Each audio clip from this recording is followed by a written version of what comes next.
चलिए रुक करते हैं गृह मंत्री नरोत्तम मिश्रा का, क्या कुछ कह रहे हैं सुनते हैं। मैंने जी अपना गोत्र बता रहे हैं। कुछ लोग ऐसे हैं जिन्हें चुनाव पर गोत्र याद आते हैं, गंगा जी में डुबकी लगाते हैं, कोर्ट के ऊपर जनेऊ पहन लेते हैं। 10 साल में याद नहीं आया गोत्र। जब घुसपैठिए आ रहे थे, जब आतंकवादी आ रहे थे, तब गोत्र की चिंता नहीं। तब तो दुर्गा पूजा पर प्रतिबंध लग गया था, तब तो सड़क पर नमाज हो गई थी। अब क्यों? वो दीदी लोग सब जानते हैं, अच्छी तरह पहचानते हैं कि अब क्यों गोत्र याद आ रहा है। 700 थाने में आज महिला द्वारा करने जा रहे हैं। पुलिस विभाग लगातार, विभाग के अंदर गृह विभाग सुधारात्मक प्रयास कर रहा है। हमने आरक्षक को प्रधान आरक्षक, प्रधान आरक्षक को एएसआई, एएसआई को एसआई, एसआई को टीआई,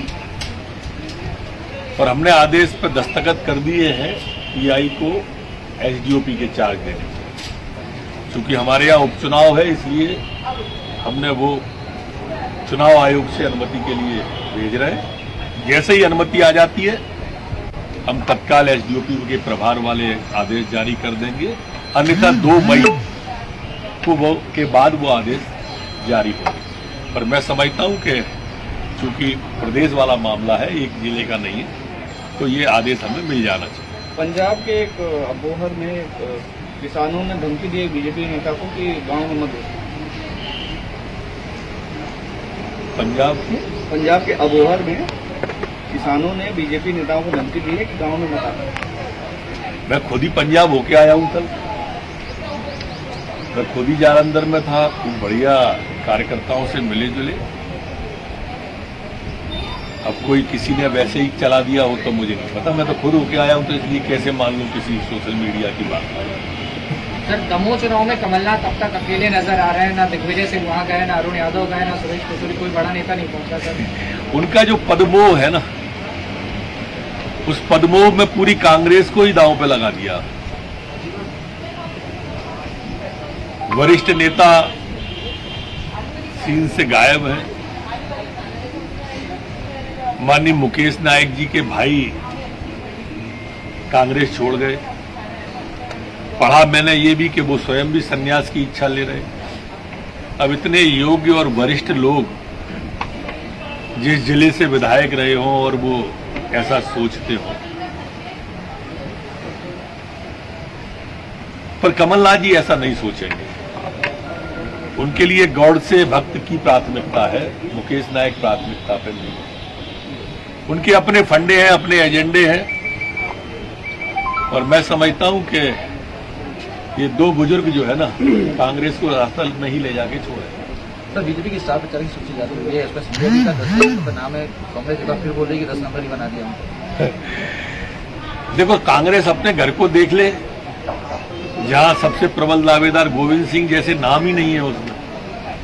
अब वो तो अच्छा है, उनने उसकी कहीं मेरा नंबर बोले, मेरा 14वें पे, मेरा खुद का 15वें पे या 16वें पे, नंबर तो क्रम से ही आएगा ना। तो ऐसे नाम नहीं लिया उनने, वही काफी है कि हमारा नरोत्तम का 16वां नंबर है, 14वां है। अरे भाई, हम पश्चिम बंगाल का काम देख रहे हैं। मनीष सिंधिया जी राष्ट्रीय नेता है, पश्चिम बंगाल में उनको स्टार प्रचारक बनाया है। ये कांग्रेस को नहीं दिखा होगा।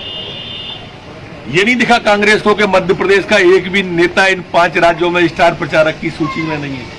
कमलनाथ क्यों नहीं है, दिग्विजय क्यों नहीं है, बाकी लोग क्यों नहीं है, लेकिन सिंधिया जी दिख रहे हैं उनको, क्योंकि वो जानते हैं कि सिंधिया जी उन्हें सोते में भी दिखते हैं, ख्वाब में भी सिंधिया जी दिखते हैं। और क्यों दिखते हैं ये भी कांग्रेस ही जानते हैं। सर, आज से ऊर्जा टैक्स की शुरुआत हो रही है, महिला ऊर्जा टैक्स बहुत आवश्यक है महिलाओं के लिए। हमारी प्राथमिकता महिलाओं का है। प्रदेश के अंदर बेटी सुरक्षित रहे, बेटी आत्मविश्वास से भरपूर रहे, उसे थाने में आने में कोई हिच न हो, समाज में जाने में कोई हिच न हो, स्वच्छंदता से, शिक्षणता से वो सब जगह समाज में विचरण करे। वो आए, अपनी बात कहे, नहीं आ पाए तो इस माध्यम से कहे। ये एक पक्ष। दूसरा पक्ष, वो जो विकृत मानसिकता के लोग हैं, उनके ध्यान में भी ये मजबूती से जाना चाहिए कि राज्य सरकार बेटियों के, बहुओं के पक्ष में खड़ी है। तीसरा पक्ष समाज के अंदर जागरूकता का है, इसलिए हमने सम्मान जैसा कार्यक्रम अभियान पुलिस विभाग ने चालू किया। चौथा पक्ष, बेटी को फांसी देने वाला, बलात्कार को फांसी देने वाला, बालिका के साथ करने वाला ये पहला राज्य है। पांचवा पक्ष, आज हमारा जिसको आप लोग लव जिहाद कहते हैं, धर्म स्वातंत्र विधेयक ने कानूनी रूप ले लिया है। अब कोई भी इस प्रदेश के अंदर प्यार के नाम पर, लव के नाम पर जिहाद नहीं कर सकता, प्यार के नाम पर छलावा नहीं कर सकता, धर्म परिवर्तन के लिए दबाव नहीं बना सकता।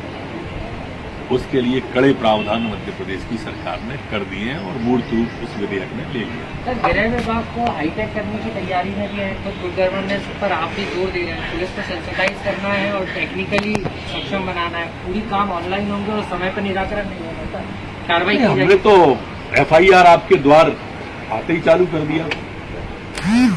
सुधार की प्रक्रिया तो उसी समय प्रारंभ कर दी थी। और ये सब जो बातें आपने कही है हाईटेक वाली, हमारी पुलिस हाईटेक हो चुकी है। कुछ बाकी है हिस्सा, वो लगभग पूर्णता की ओर।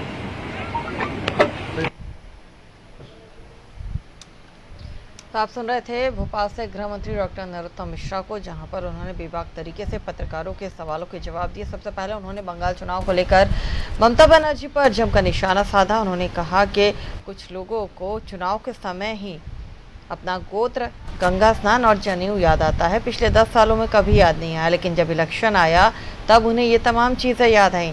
दीदी, जनता सब कुछ जानती है और सब कुछ अच्छे से पहचानती है। उसके बाद उन्होंने दमोह उपचुनाव को लेकर कांग्रेस की स्थिति पर भी जोरदार कटाक्ष किया। उन्होंने कहा कि उन्हें अपनी कांग्रेस नहीं दिखाई देती है। कमलनाथ पर सीधा वार करते उन्होंने कहा कि 2 बुजुर्ग कांग्रेस को गर्त में ले जाएंगे। उन्हें सपने में भी सिंधिया जी दिखाई देते हैं, क्योंकि वो जानते हैं कि सिंधिया जी उनके लिए क्या थे। लेकिन उन्हें ये नहीं दिखाई दिया कि सिंधिया जी को हमने बंगाल का प्रचारक बनाया है।